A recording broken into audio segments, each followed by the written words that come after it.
در حقیقت یہ ایک صحابیہ تھیں جن کے گھر میں کچھ معاملات ہوئے تھے. مطلب یہ تھا کہ ان کے شوہر نے ان کو یوں کہہ دیا تھا کہ تو میرے لیے میری ماں کی طرح ہے. اس کو زہار کہتے ہیں. ایک ہوتی ہے طلاق اور ایک ہے زہار. زہار اور طلاق دیکھنے میں سیم ہیں لیکن دونوں کے احکام الگ ہیں. میں اکثر یہ کہا کرتا ہوں کہ نوجوان نسل کو بھی یا جو شادی شدہ ہیں ان کو طلاق کے مسائل بھی سیکھ لینا چاہیے. اس لیے کہ ہم داخل ہونے کے راستے تو جان لی ہے لیکن خارج کس سے ہوتا ہے یہ بھی معلوم ہونا چاہیے. مثال کے طور پر کسی جگہ آپ انٹر ہو رہے ہیں تو آپ کو یہ بھی معلوم ہونا چاہیے کہ ایگزٹ کہاں سے ہے. اسی طرح شادی کے ذریعے سے آپ ایک نئی زندگی میں داخل تو ہو جاتے ہیں, شادی کے مسائل سب سیکھ لیتے ہیں, اور اس میں بھی بہت سارے لوگ نہیں سیکھتے شرعی طریقہ کیا ہے. لیکن میں سمجھتا ہوں کن چیزوں سے ٹوٹ جاتی ہے شادی یا نکاح, یہ امپورٹنٹ ہے سیکھنا تاکہ غلطی سے اس دروازے پر نہ جاؤ. بہت سارے لوگ طلاق پوری ہو جاتی ہے تب مسئلہ پوچھنے آتے ہیں. اس ڈاکٹر کے پاس علاج کرانے کے لیے اپنے بچے کو لے جا رہے ہیں جو بچہ گھر میں مر گیا ہو, وہ کیا علاج کرے؟ علاج ہوگا؟ ابھی سانسیں باقی ہیں اور بیمار ہے, تب آپ ہاسپٹل لے جائیں تو پتہ چلتا ہے کہ کچھ علاج ممکن ہے. لیکن یہاں پر گھر میں پوری طلاقیں دے چکے ہوتے ہیں تب پھر مسئلہ پوچھنے آتے ہیں. مسئلہ تو آپ کو خود معلوم ہونا چاہیے کہ جب کوئی مرد اپنی عورت کو 3 مرتبہ طلاق کہہ دے تو اس کے لیے وہ حرام ہو جاتی ہے. طلاق مغلظہ اس کو کہتے ہیں اور یہ قرآن سے ثابت ہے. وہ اس کے لیے حرام ہو جاتی ہے, اجنبی عورت کی طرح ہو گئی, اس سے فوراً وہ الگ ہو جائے. اب وہ اس کے لیے حلال اس وقت تک نہیں ہوگی جب تک وہ عدت گزارے, پھر کسی اور سے نکاح کر لے. اب وہ دوسرا مرد اپنے اختیار سے جب چاہے اسے چھوڑے, پھر اس کی عدت گزارنے کے بعد پھر یہ پہلے شوہر کے لیے حلال ہو سکتی ہے. یہ طلاق کا پروسیس جو 3 طلاق ہو جائے. ہاں ایک بار اگر کسی نے کہا طلاق یا 2 مرتبہ کہا تو ابھی اسے بچایا جا سکتا ہے. یہ طلاق رجعی اس کو کہتے ہیں. اس میں رجوع کر سکتا ہے, واپس لے سکتا ہے, یعنی پھر اس کو دوسرے کسی کے نکاح میں دینے کی ضرورت نہیں بلکہ خود ہی اس کا ہاتھ پکڑ لے اور کہہ دے کہ میں تجھے واپس کر لیا, تو یہ 1 طلاق یا 2 طلاق میں وہ واپس ہو جائے گی. اس کو طلاق رجعی کہتے ہیں. بتانے کا مطلب یہ ہے کہ یہ مسائل ہر مسلمان کو معلوم ہونا چاہیے. کچھ لوگ یہ کہتے ہیں غصے میں نے بول دیا اسے, تو میاں پیار میں کون بولتا ہے طلاق؟ غصہ آتا ہے تبھی تو یہ ساری چیزیں ہوتی ہیں. غصے پر کنٹرول ہونا چاہیے. غصے ہی کی حالت میں اکثر لوگ کہہ جاتے ہیں اور اسی وقت جو کہی جاتی ہے وہ واقع ہو جاتی ہے. غصے میں آدمی بے قابو ہوتا ہے. تو یہاں پر بہت سارے لوگ یہی عذر لے کر کے آتے ہیں, غصے میں بولا ہوں یا ہوش میں نہیں تھا بول دیا ہوں. میرے عزیزو, یہ سارے بہانے شریعت نے نہیں قبول کیے. حتیٰ کہ ایسے نشے کے حالت میں بولا کہ آسمان و زمین کو بھی نہیں پہچان پاتا, اس وقت بھی بولا تو بھی واقع ہو جائے گی. اس حالت میں بھی اگر کہا ہو تو واقع ہو جائے گی. میرے کہنے کا مطلب یہ ہے کہ ان تمام مسائل کو سیکھ لینا چاہیے. یہ ہوئی طلاق. ایک ہے زہار. جو عورتیں تم پر حرام ہیں, مثال کے طور پر تمہاری ماں, بہن, بیٹی, یہ آپ کے اوپر حرام ہے نا. پھوپھی, خالہ, یہ آپ کے لیے ابدی حرام ہے, ہمیشہ کے لیے حرام ہے. ان سے نکاح نہیں کر سکتے تم. ماں سے کوئی نکاح نہیں کر سکتا, بیٹی سے, سگی بہن سے, یا پھر اپنی پھوپھی سے یا خالہ سے کبھی بھی وہ زندگی بھر نکاح نہیں کر سکتا. ان کو محرمات ابدیہ کہتے ہیں, یعنی ہمیشہ کے لیے یہ عورتیں تم پر حرام ہیں, نکاح کے لیے حرام ہیں. اب ان عورتوں کے ذریعے سے آپ نے اپنی بیوی کو مشابہت دے دی, ان کی طرح کہہ دیا. اپنی بیوی کو کہا کہ تو میری پھوپھی کی طرح ہے, تو میری خالہ کی طرح ہے میرے لیے, یا میری بہن کی طرح ہے. یا پھر ایک عضو کو بھی کہہ دیا کہ تیرا پیٹ یا تیری پیٹھ یا کوئی حصہ میری ماں کی طرح ہے تو اس کو کہتے ہیں زہار. وہ عورت تم پر حرام ہو گئی, طلاق نہیں ہوئی لیکن وہ حرام ہو گئی, اب تم اسے چھو نہیں سکو گے. یہ زہار ہے. اس کے مسائل ابھی آئے نہیں تھے. ایک صحابیہ کے ساتھ ایسا ہوا, عمر دراز خاتون تھی, ان کے شوہر بھی صحابی رسول ہیں, دونوں میں کچھ تکرار ہوئی گھر میں, تو شوہر نے کہہ دیا کہ تو میرے لیے ماں کی طرح ہے. تو وہ روتے ہوئے باہر نکلی اور آئی حضور صلی اللہ علیہ وسلم کے پاس کہ آقا اس مسئلے کو بتائیں, اتنی عمر ہو گئی, بڑھاپا آ گیا, اب جا کر میرے شوہر نے مجھے ایسا کہہ دیا, کیا کروں؟ نبی کونین صلی اللہ علیہ وسلم نے کچھ نہیں بتایا, خاموش رہے, کیونکہ ابھی مسائل آئے نہیں تھے, ابھی کوئی حکم اس مسئلے کے بارے میں آیا نہیں تھا. تو وہ باہر نکلی اور زور زور سے بحث کرنے لگیں اپنے شوہر سے یا کچھ, کہ میرا مسئلہ معلوم ہو جائے, کیا کروں, میں گھر میں رہوں یا باہر جاؤں. وہ چلا رہی تھی. تب اللہ تبارک و تعالیٰ نے جبرائیل امین کے ذریعے آیت نازل فرمائے, قد سمع اللہ قول التی تجادلک فی زوجہا وتشتکی الی اللہ. اللہ نے اس عورت کی بات سن لی جو اپنے شوہر کے بارے میں آپ سے بحث کر رہی ہے اور اللہ کی بارگاہ میں شکایت کر رہی ہے کہ میرا مسئلہ واضح کیا جائے. واللہ یسمع تحاورکما ان اللہ سمیع بصیر. اللہ نے آپ دونوں کی گفتگو کو سن لیا ہے اور اللہ سمیع و بصیر ہے, سنتا بھی ہے, دیکھتا بھی ہے. اب آگے مسائل اللہ نے نازل فرمائے. الذین یظاہرون منکم من نسائہم ما ہن امہاتہم, ما ہن امہاتہم یعنی وہ تمہاری مائیں نہیں ہیں, لیکن اگر تم نے ایسا کہہ دیا تو یہ غلط کیا تم نے, غلط کیا تم نے. اب کیا کرے؟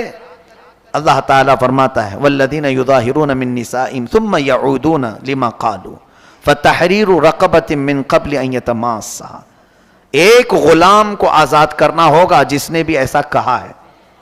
غلامی کا زمانہ تو اب ہے نہیں, پہلے غلام ہوتے تھے, ایک غلام آزاد کرو, اب یہ پھر تمہارے لیے حلال ہو جائے گی. نہیں ہے اگر, آگے سنی آیت اور بھی اللہ فرماتا ہے فَمَن لَّمْ يَجِدْ فَصِيَامُ شَهْرَيْنِ مُتَتَابِعَيْنِ مِن قَبْلِ أَن يَتَمَاسَّا. جس کے پاس غلام نہیں ہے تو پھر وہ کنٹینیو 2 مہینے روزے رکھے, تب جا کے وہ تمہیں حلال ہوگی. 2 مہینے مسلسل روزے رکھے, ایک بھی اگر بیچ میں چھوٹ گیا تو پھر اثر 9 رکھے. 60 روزے رکھنا ہوگا. شہرین متتابعین, اللہ نے فرمایا 2 کنٹینیو روزوں, 2 مہینوں کو روزے کی حالت میں گزارنا ہوگا, لیکن اتنے دنوں تک عورت کو چھو نہیں سکتے, وہ تمہارے لیے حرام ہے. اب یہ بھی اگر کوئی نہیں کر سکا 2 مہینے کے روزے, آگے رب تعالیٰ فرماتا ہے فَمَن لَّمْ يَسْتَطِعْ فَإِطْعَامُ 60 مسکینا. تو 2 مہینے کے روزے نہیں رکھ سکتا تو 60 مسکینوں کو کھانا کھلائے. وہ ایک ٹائم پہ کھلائے یا ایک مسکین کو 60 دن کھلائے, دونوں صورتیں ہیں. اب یہ 60 مسکینوں کو کھانا کھلانے کے بعد پھر تمہاری بیوی تمہارے لیے حلال ہوگی. طلاق کا پروسیجر الگ ہے اور اس کا الگ ہے. یہ زہار کہتے ہیں. یہ زہار کے مسائل شروع پارے میں ہی بیان ہوئے, لیکن خبردار اے میرے عزیزو, کچھ لوگ یہ زہار کو یا طلاق کو گالی سمجھتے ہیں. گالی دینا یعنی عورت کو کیوں بھائی طلاق کیوں کہا, گالی دینے کے لیے کہہ دیا. یہ گالی نہیں, گولی ہے, نکل جاتی ہے. گالی اس طرح سے نہیں ہوتی, اور در حقیقت اسلام میں گالی حرام ہے. ہاں, ڈانٹنے کی نیت سے تم کچھ اور الفاظ استعمال کر سکتے ہیں, اس کو کسی بھی طرح سے آپ ڈانٹ سکتے ہوں تو دوسرے الفاظ میں ڈانٹیں, لیکن یہ الفاظ طلاق کے یا زہار کے ہرگز نہ بولیں. کبھی بھی اپنی عورتوں کو کسی نے اگر یہ الفاظ استعمال کر لیے کہ تو میرے لیے میری ماں کی طرح ہے, میری بہن کی طرح ہے, میری بیٹی کی طرح ہے, تو میرے لیے میری پھوپھی کی طرح ہے, میری خالہ کی طرح ہے, تو یہ الفاظ جو ہیں زہار کے ہیں, عورت اس پر حرام ہو جاتی ہے. پھر اگر حلال کرنا ہے واپس اپنی عورت کو تو کنٹینیو 2 مہینے کے روزے رکھے یا تو پھر 60 مسکینوں کو کھانا کھلائے, تب وہ عورت حلال ہوگی. تو اس سے اندازہ کیجئے کہ ہمارے یہ خانگی جو مسائل ہیں, ازدواجی زندگی کے جو مسائل ہیں, یہ سیکھنا کتنا ضروری ہے. کیا ان مسائل سے سارے لوگ واقف ہیں؟ کیا یہ سارے لوگ جانتے ہیں زہار کیا ہوتا ہے؟ کیوں نہیں سیکھے؟ قیامت کے دن اگر تم میں سے کسی کے ساتھ ایسا معاملہ ہو گیا اور پکڑے گئے، اللہ تبارک و تعالیٰ نے پوچھا کہ تو اپنی بیوی کے ساتھ زہار کیا تھا پھر بھی ایسی زندگی گزارتا رہا، رب تبارک و تعالیٰ کی بارگاہ میں اگر کسی نے یہ کہا کہ مولا مجھے معلوم نہیں تھا، تو دو پکڑ ہوگی۔ سیکھا کیوں نہیں، اس پر بھی مار پڑے گی، اور کیا کیوں، اس پر الگ سزا ہوگی۔ جو انجانے میں گناہ کرتا ہے اس کی 2 سزا ہیں، اور ایک نہ سیکھنے کا، کیونکہ اللہ نے فرمایا کہ تمہارے لیے کیا نبی کا حکم نہیں آیا تھا، طلب العلم فریضۃ علی کل مسلم و مسلمہ، ہر مسلمان مرد اور عورت پر اتنا علم سیکھنا فرض ہے جس سے وہ اسلامی زندگی گزار سکے۔ یہ علم تو ہر ایک مسلمان پر فرض تھا، تم نے نہیں سیکھا، یہ غلطی تمہاری ہے۔ تو دو سزائیں ہیں وہاں پر، ایک نہ جاننے کی سزا اور ایک گناہ کرنے کی سزا۔ اسی لیے میرے عزیزوں ان مسائل کو باریکی کے ساتھ یاد کر لو۔ آج لوگ بڑے بڑے ڈسکشن میں رہتے ہیں، انٹرنیٹ پر مناظرے کرتے رہتے ہیں، اور وہ بھی جس سے ان کا حاصل ہی نہیں، کچھ ضرورت نہیں ہے، ایسی چیزیں پوچھتے رہتے ہیں، تاریخ کی باتیں۔ حضرت موسیٰ علیہ السلام ناشتے میں کیا کھاتے تھے، حضرت عیسیٰ علیہ السلام کا گھر کیسا تھا، حضرت ابراہیم علیہ السلام کس وطن میں رہتے تھے، یہ تاریخی انفارمیشن ہے۔ تم یہ پوچھو کہ کون سی چیز میرے لیے حلال ہے اور کون سی چیز میرے لیے حرام ہے۔ کمائی کے معاملات میں، کھانے پینے کے معاملات میں، گھریلو زندگی کے معاملات میں، نماز کے مسائل، وضو کے مسائل، یہ تمام چیزیں چھوڑ دیا، اور پھر انٹرنیٹ میں لا یعنی چیزیں جس سے اس کا یعنی عملی زندگی میں کوئی تعلق نہیں ہے، ایسے مسائل میں یہ پڑ گئے ہیں۔ اور اسی وجہ سے آج دیکھیں وہ لوگ اپنے ہاتھ میں قلم اور فتویٰ لے کر کے گھوم رہے ہیں جن کو ابھی استنجا کے مسئلے بھی نہیں معلوم، اور وہ بڑے بڑے لوگوں کے ایمان ناپ رہے ہیں کہ یہ مسلمان ہے کہ یہ کافر ہے، یہ دائرہ اسلام سے نکلا ہوا ہے، خود کو یہ نہیں معلوم کہ ابھی میں اسلام پر پورا قائم ہوا کہ نہیں ہوا۔ میرے عزیزوں آج کے دور میں جتنی چیزیں آپ کو سیکھنا ضروری ہے ان تمام چیزوں کی طرف دوڑو، زندگی بہت تیزی سے نکلتی جا رہی ہے۔ جو ضروری مسائل ہیں ان سب کو کسی نہ کسی ذریعے سے سیکھو، علمی محفلوں میں بیٹھو یا علماء کی صحبت اختیار کرو۔ کیا علماء صرف تعویذ گنڈے کے لیے ہی ہیں؟